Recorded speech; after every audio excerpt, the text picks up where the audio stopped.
hablar de la relación entre nuestra vida cotidiana y lo que sucede en el mundo. Claramente tiene una conexión, porque yo creo que casi toda la historia, ¿no? El ser humano, ¿qué necesitaba para sobrevivir? Y necesitaba pequeñas cosas para sostener la vida. Necesitaba alimento, agua, abrigo, cuidado del cuerpo, ¿no? Y una comunidad capaz de protegerlo a este individuo, ¿sí? Antes de que empezáramos con los grandes discursos sobre el progreso, la ciudadanía, la educación, el desarrollo tecnológico o la misma libertad individual, existía una verdad mucho más sencilla, pero a la vez mucho más profunda. Y es que nadie puede construir una vida digna si no se puede comer, si no puede comer, si no puede beber, si no puede curarse y tampoco se puede guarecerse, ¿no? Todo lo demás se levanta sobre esas bases, ¿sí? La comida, el alimento, el sustento, la salud y el hogar, un techo. Entonces, van a preguntar por lo demás. La educación, por supuesto que eleva, la cultura, por supuesto que ordena, y la política, por supuesto que organiza, lo mismo que la espiritualidad da sentido a la vida, ¿no? Pero ninguna de estas dimensiones puede desplegarse plenamente cuando el cuerpo está sometido al hambre, al frío, a la enfermedad o a la intemperie misma. Entonces, esta afirmación que parece elemental, pero en la época actual parece que se han olvidado, ¿no? Porque vivimos rodeados de los grandes discursos, vivimos rodeados de estadísticas, de promesas de innovación, de tecnologías que anuncian un futuro brillante y teorías que pretenden explicar la libertad humana desde una simple pantalla, ¿sí? Desde las redes. Sin embargo, si nosotros pensamos, hay millones de personas que vuelven cada día a la misma angustia primaria, algo que, perdónenme si empiezo a sonar repetitiva, pero el mayor de los pensamientos, por lo menos en estos pagos, es cómo llenar la heladera, cómo pagar el alquiler, cómo comprar un medicamento, ¿sí? Cómo conseguir un turno médico. Los turnos te lo dan a 6 meses. No estoy bromeando. Una obra social te da un turno a 6, 8 meses. Entonces, la gente está preocupada en cómo sostener el techo familiar, si es que tienen techo, cómo llegar a fin de mes sin caer en una nueva deuda, ¿no? Entonces, mientras tanto, ¿qué habla la modernidad? Habla de los derechos de la minoría, de las minorías, pero de la vida concreta que se organiza alrededor de estos permisos, ¿no? Estos permisos ¿para qué? Para acceder al alimento, para acceder a la salud, para conservar un techo, la importancia que tiene un techo, y un permiso para no quedar afuera del sistema. Y yo creo que ahí aparece una gran contradicción de nuestro propio tiempo, porque la humanidad desarrolló capacidades productivas inmensas, impensables, diría yo. Multiplicó los conocimientos científicos, expandió las redes de comercio, perfeccionó los sistemas logísticos, automatizó los procesos y acumuló recursos como nunca en la historia. Aún así, las necesidades más básicas se volvieron las zonas de mayor presión sobre la vida cotidiana. ¿A usted no les pasa lo mismo? ¿No paran un segundo a pensar que la comida aumenta diariamente? Es una lucha para que el agua sea un derecho, ¿no?, de la persona, porque el agua o se privatiza o se está disputando el control del agua. Y la salud, bueno, la salud se vuelve inaccesible o burocrática lo menos, pero hay países enteros donde la salud pública no existe, directamente no existe. Y la vivienda, bueno, la vivienda se torna una de estas cargas imposibles. Ya siquiera es un sueño en las nuevas generaciones. En mi generación todavía era un sueño tener la vivienda propia. En las generaciones posteriores, esto es más que una utopía, es un imposible. Entonces, lo que debería estar garantizado como suelo mínimo de la existencia humana, con todo lo que hemos avanzado hasta ahora, aparece convertido en un mecanismo de dependencia y control. Dependencia y control. El problema entonces claramente no está en la falta absoluta de recursos, porque nosotros tenemos recursos con creces. El problema está en la organización moral, sí, porque es una organización moral, dejar que el otro, ¿no?, vive en la calle, vive en determinadas condiciones, es una organización moral. Pero por supuesto es una organización, el problema está en la organización moral, política y económica de estos recursos, de los recursos que nosotros tenemos, que nos sobran y lo tenemos en abundancia. Entonces, el ser humano puede prescindir de muchas cosas. Puede vivir sin lujo, aunque más de uno de ustedes se va a quejar, yo misma me voy a quejar, por supuesto. Puede vivir sin entretenimiento, no solo puede, sino que debería vivir sin entretenimiento permanente, ¿no? Sin este consumo superfluo que nos manda, sin toda esta tecnología, todos estos dispositivos nuevos, sin estas modas extravagantes, sin viajes, sin objetos destinados únicamente a sostener una apariencia. ¿Existe o no existe? ¿Puede el ser humano vivir sin esto o no? Sí que puede, claro que puede. Hasta debería tomarse una pausa de todo esto, ¿eh? Pero sí no puede vivir sin estas cosas. No puede vivir sin pan, no puede vivir sin agua, el pan retórico, ¿no? El alimento, me refiero. No puede vivir sin un cuidado cuando el cuerpo falla. La salud es algo esencial para el ser humano. Y sin un lugar donde dormir protegido. Yo recuerdo, ahora no me acuerdo, el cura que yo, era un cura villero en el 89, que yo apenas hablaba español, pero lo escuchaba y él decía en un reportaje, Dios me va a perdonar. Eso, el padre Farinello, ahí me sopló más, el padre Farinello, que yo le tenía mucha simpatía. Bueno, pero era un cura, tenía mucha simpatía, y el padre Farinello, y en mi escaso entendimiento del español, decía que Dios me perdone, yo hago todo, yo voy a las villas, yo los asisto, yo los atiendo y todo, pero cuando tengo que entrar en estas casillas donde no hay luz, donde no hay agua, donde viene el invierno y hace un frío que te congela los huesos, Dios, perdóname, pero soy humano y no lo puedo aguantar. Imagine que una persona dedicada a estas personas no lo podía aguantar, lo que somos nosotros, acostumbrados y nacidos en cierta comodidad. Entonces, el cuerpo sí puede soportar ciertas dificultades, pero no debería, porque recursos tenemos de sobras. Lo que no tenemos es una decisión política que piense en las personas, ¿no? Porque las élites lo saben. Las élites saben de nuestras necesidades. Las élites nos pusieron la zanahoria delante. Tenemos todo a nuestro alcance, los recursos, las tecnologías, todo. Ellos lo saben. Y por eso el dominio más eficaz no necesita controlar todos los aspectos de nuestras vidas.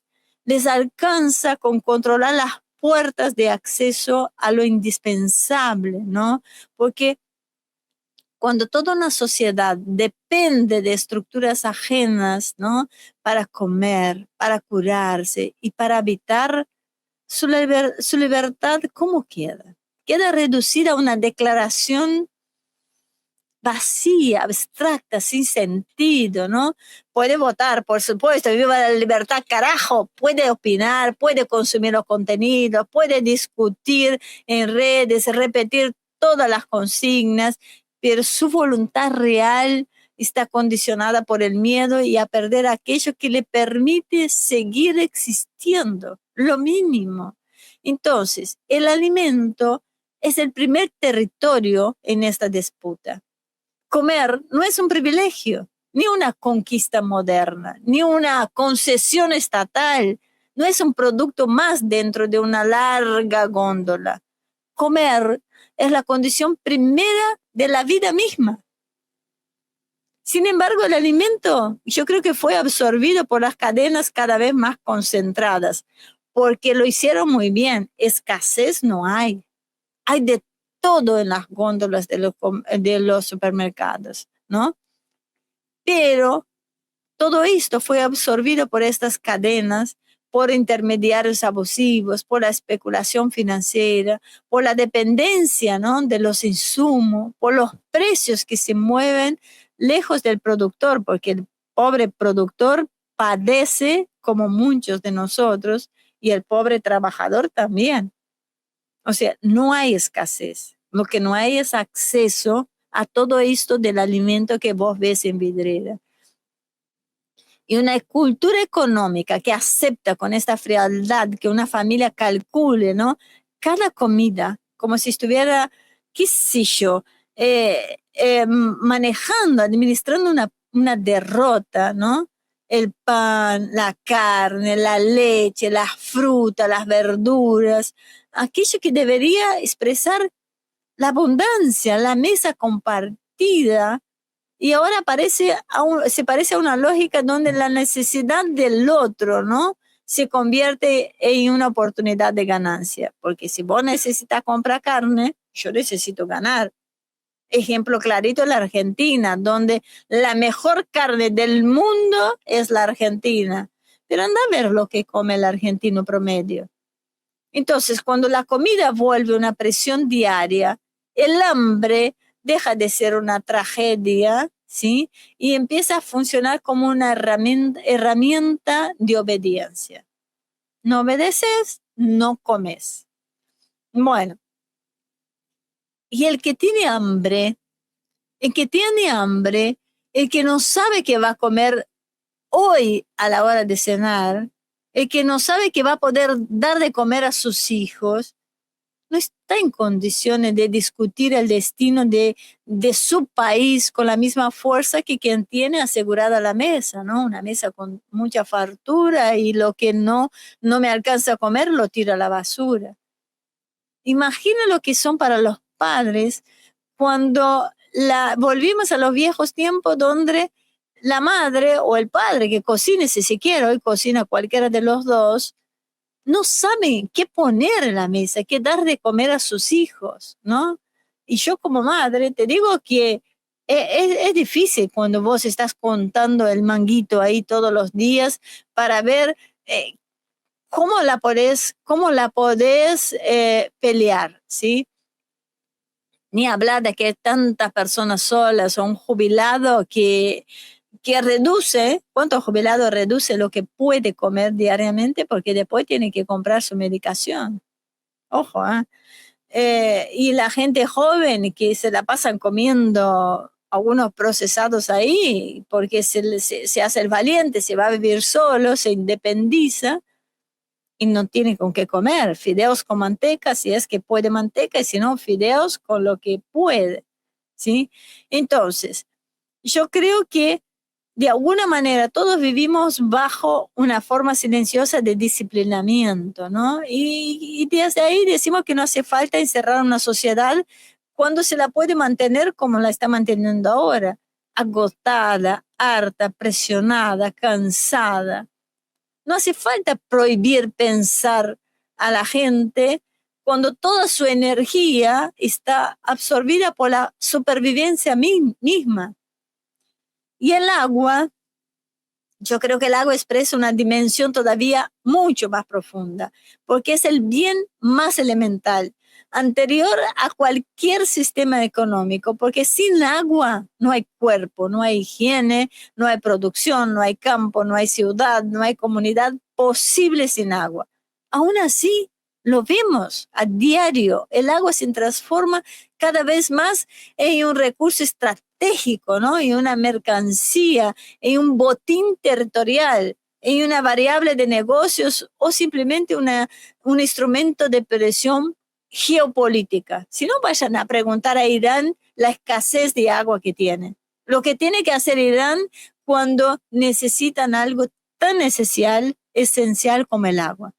Y yo creo que ahí es donde se revela una perversión mucho mayor, porque aquello, ¿no?, que pertenece al orden mismo de la vida, como el agua, queda sometido a los mecanismos de apropiación. Entonces, una sociedad que pierde, un país que pierde control sobre su agua, pierde algo mucho más que un simple recurso natural, porque pierde la soberanía sobre su pertenencia. El agua define quién puede quedarse, quién puede producir, quién puede sembrar, quién puede habitar y quién puede sobrevivir más allá de quién queda condenado a depender, ¿no? Porque quien controla el agua controla la supervivencia del otro. Bueno, la salud le hemos hablado 1000 veces, la salud es otra forma de dominio. A mí en lo particular me parece que no debería existir la salud privada. No debería.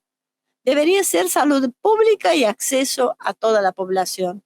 Porque el cuerpo enfermo vuelve al ser humano vulnerable, lo vuelve al ser humano frágil. Entonces, ¿por qué? Lo obliga a depender de los médicos, de los medicamentos, de los turnos, de las benditas autorizaciones, de los estudios, de los laboratorios, de las obras sociales, de la prepaga para lo que pueden hacer, de los hospitales, de los expedientes, de los trámites y de los costos que muchas veces se vuelven imposibles. Lo digo, lo conozco en carne propia, ¿no? Y la medicina, en su sentido más noble, debería estar ordenada al cuidado de la vida. Pero hoy sabemos que la salud, cuando la salud queda atrapada en estructura burocrática, ¿no?, en intereses comerciales y sistemas colapsados, como lo hemos visto, el enfermo automáticamente deja de ser una persona sufriente para convertirse en un número, ¿no?, y un gasto, y un afiliado, un paciente demorado, un consumidor permanente de tratamientos. Por eso inventaron lo de la eutanasia. La maquinita para la eutanasia. El que no sirve, no rinde a la maquinita, saquen el ticket, por favor. Entonces, la enfermedad se vuelve rentable cuando el sistema aprende, ¿no?, a administrarla, porque no cura muchos laboratorios la enfermedad porque no se les da la gana, sino que no resuelve, te mantiene dependiente de las medicaciones.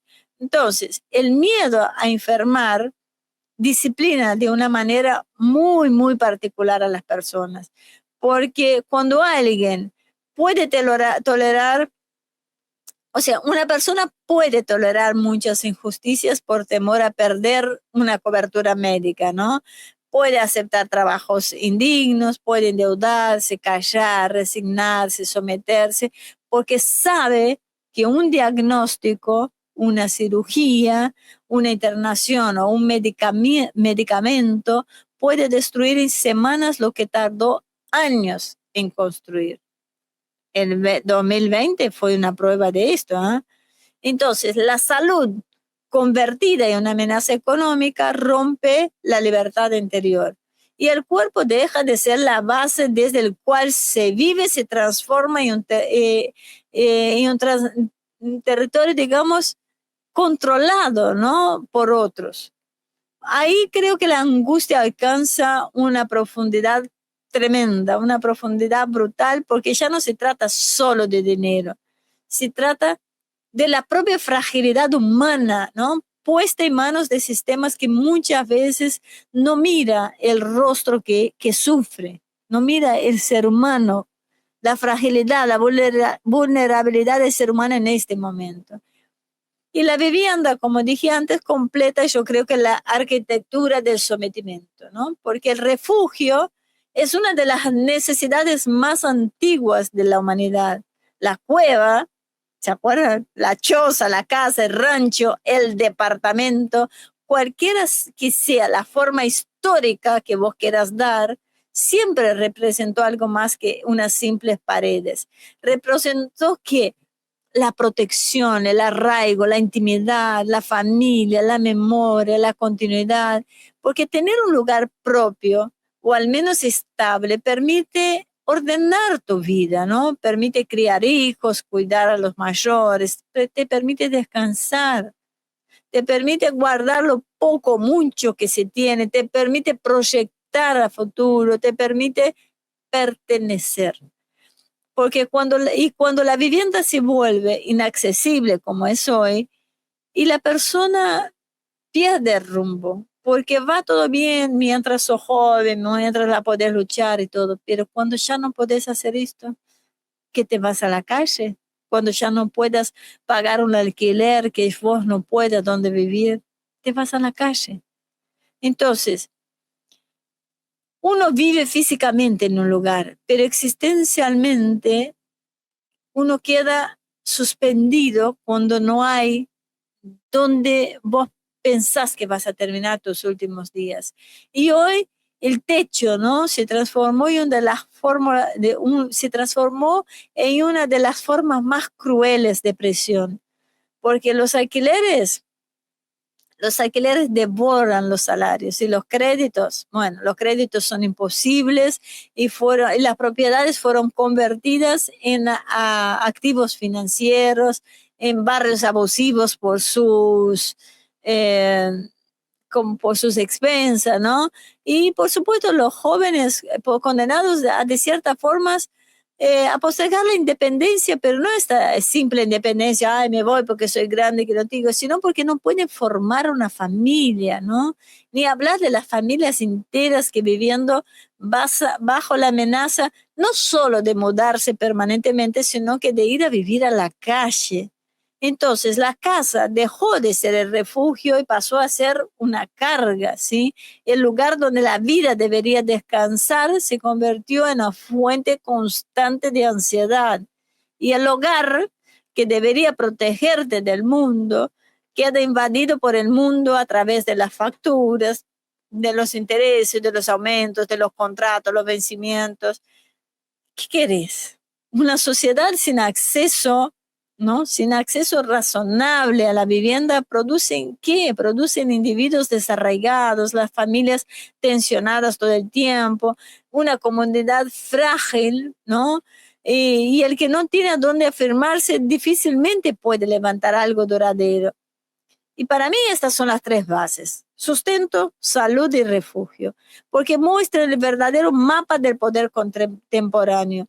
El control ya no opera únicamente desde la represión visible, ¿no? Lo que vemos, sino que opera desde la gestión de la propia necesidad. Y el hombre moderno cree que es libre porque puede elegir entre los productos, entre las opiniones, los partidos, las aplicaciones, los discursos y el estilo de vida. Pero chicos, esta libertad se vuelve muy frágil, ¿no? Cuando uno debe entregar la mayor parte de su tiempo para pagar la comida, el alquiler, los servicios, los remedios, las deudas. ¿Para qué trabajás casi, qué sé yo, 20 horas por día? Vos trabajás para qué?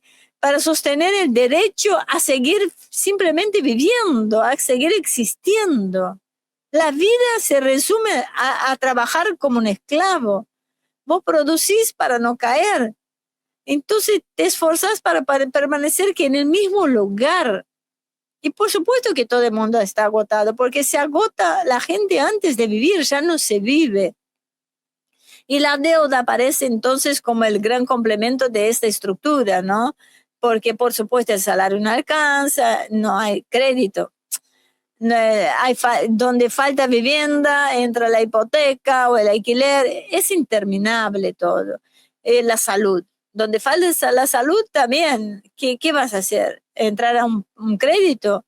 Y la tarjeta, las malditas tarjetas de crédito, algo ideado por el demonio mismo, ¿no? Porque la cuota, o sea, las tarjetas de crédito es una clara ilusión, porque vos compras algo ahí, pero después cuando llegue el momento de pagar, te complica bastante, ¿viste? Es difícil, la cuota, la ayuda familiar. Entonces, donde falta el alimento, entra, antes decíamos que entraba el fiado, pero ni esto, ¿eh? Ni esto. Uno tiene que estar buscando las promociones, cómo pagar a largo plazo, comprar lo mínimo indispensable. Entonces, la deuda no solo organiza la economía, sino que organiza la conducta, tu conducta, nuestra conducta. El endeudamiento mide sus palabras, sus decisiones, sus riesgos y hasta tus pensamientos, porque nuestros pensamientos están condicionados por nuestras deudas, porque el que tiene que obedecer, el que necesita tiene que adaptarse al sistema. Y el que debe perder lo poco que tiene acepta condiciones en que otro contexto lo hubiera rechazado. Entonces, somos nada más, nada menos que una sociedad atrapada en la supervivencia y por eso se pierde la capacidad de deliberación. Y bueno, la política se degrada porque el ciudadano exhausto ya no discute los proyectos a largo plazo. ¿Qué discute? Habla con cualquiera. ¿Qué discute? Las tarifas, precios, vencimiento, remedio, alquiler, comida. La vida común se achica hasta quedar reducida a la nada mismo, ¿no? Bueno, vamos a la educación y con eso voy a tratar de ir cerrando.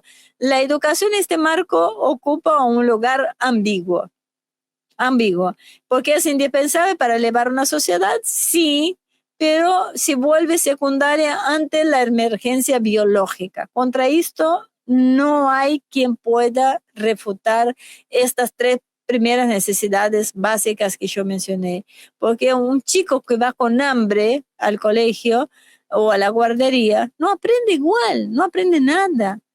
O una persona que no tiene un techo donde resguardarse no proyecta lo mismo.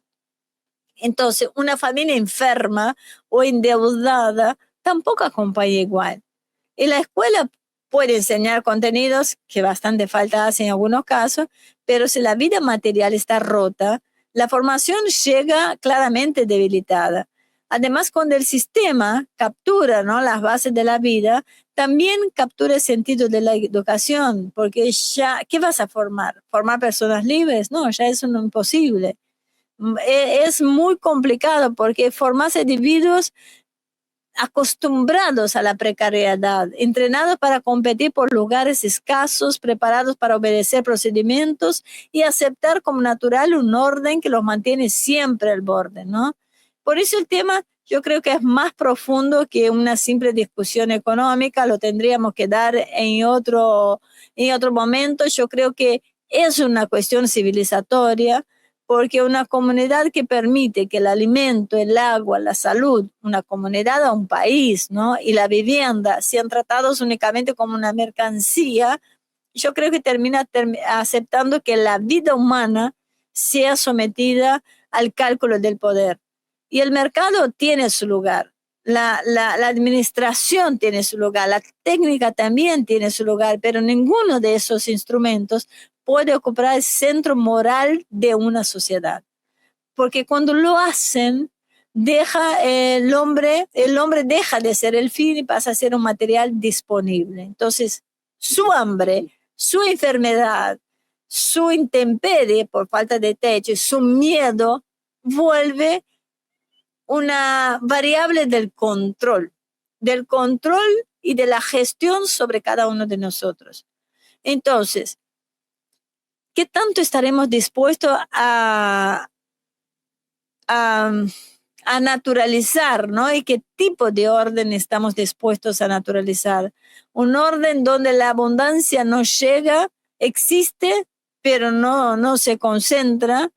Eh, o sea, un orden donde la abundancia existe, pero en realidad se concentra en las manos de muy pocos y es administrada a la masa con, con un fino control para que llegue lo justo y lo necesario, a veces no esto, ¿sí?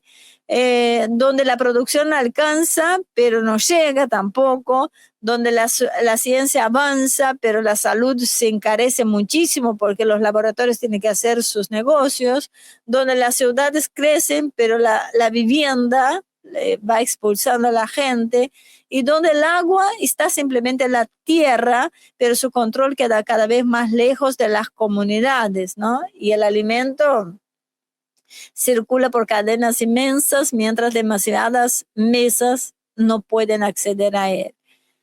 Es un poco extenso lo que preparé para hoy. Yo creo que es algo para que podamos debatir, pero para cerrar, yo creo que lo que está en juego no es una administración, digamos, no es algo administrativo de los precios, ¿no? De los subsidios, contratos, los sistemas de salud. Lo que está en juego es si aceptamos que el hombre deba pedir permiso para vivir.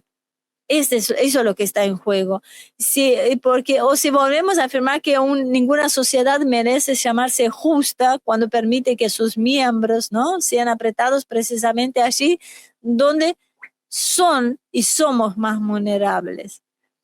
Porque en el agua, en el pan, en el cuerpo enfermo, en el techo que protege a la familia, ¿sí? Entonces el dominio más profundo empieza cuando lo imprescindible deja de ser cuidado y se convierte en una amenaza. Y la libertad real empieza cuando la comunidad recupera el control moral y político sobre las condiciones de la vida. Entonces, lo que ocurre en la vida cotidiana de una familia también ocurre en la vida de las naciones. El mismo mecanismo, por eso no es una locura entender lo que sucede en el mundo, porque el mismo mecanismo que aprieta a los individuos a través del alimento, la salud, la vivienda, la deuda, aparece en la escala mundial, a través del control de la energía, de los recursos naturales, las rutas comerciales. ¿Ustedes creen que el estrecho de Hormuz está en disputa por qué? Por la tecnología, la moneda, la guerra, la seguridad. La lógica es idéntica de lo que sucede a nosotros como ciudadanos a lo que sucede en el mundo, ¿no? Porque quien controla lo indispensable controla la conducta. Un ser humano o un país sometido por el miedo no puede vivir. El miedo a no poder vivir termina aceptando las condiciones más indignas. Entonces, un país sometido por la dependencia energética, financiera, alimentaria o militar termina aceptando una soberanía que no existe, recortada, compartida, si se quiere.